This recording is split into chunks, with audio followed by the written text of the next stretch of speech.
L'impératrice Eugénie est une figure très intéressante dans notre histoire puisqu'elle fait le pont entre deux périodes radicalement différentes, le 19e siècle, encore très empreint d'un esprit ancien régime, et le 20e siècle. Elle a connu la révolution russe, la Première Guerre mondiale, et des trucs un peu plus sympas comme l'invention du cinéma.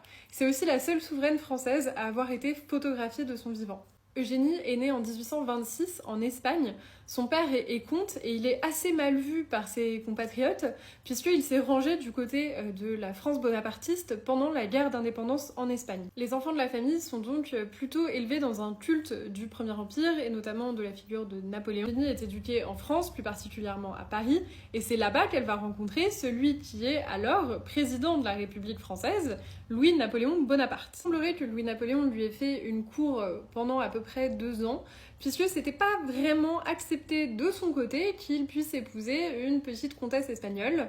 On voulait qu'il épouse une princesse d'une famille régnante, ou en tout cas peut-être quelqu'un d'un peu plus prestigieux. Sauf que les familles régnantes européennes n'avaient pas vraiment envie de donner une de leurs filles à marier à quelqu'un dont on n'était pas sûr de l'avenir. Eugénie épouse Napoléon III, elle donne un fils à son mari et donc un héritier au trône impérial.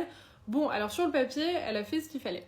Mais je vais pas vous mentir, elle est loin de faire l'unanimité. Grosso modo, on lui reproche d'avoir été une très mauvaise influence sur le pouvoir de Napoléon III. Ce qu'on lui reproche le plus, c'est l'invasion du Mexique, qu'elle a largement soutenue et défendue.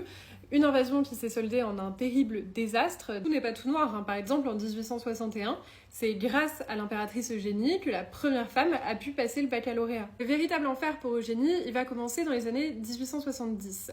Son mari meurt en 1873, son fils meurt en 1879, et tout ça, elle doit le vivre en exil en Angleterre, puisque le Second Empire n'existe plus, elle n'est plus impératrice. Si ça vous intéresse, dites-le moi en commentaire, je vous ferai une vidéo dédiée à Eugénie après 1870 et qu'est-ce que cette femme a fait jusqu'à sa mort quasiment 100 ans après sa naissance.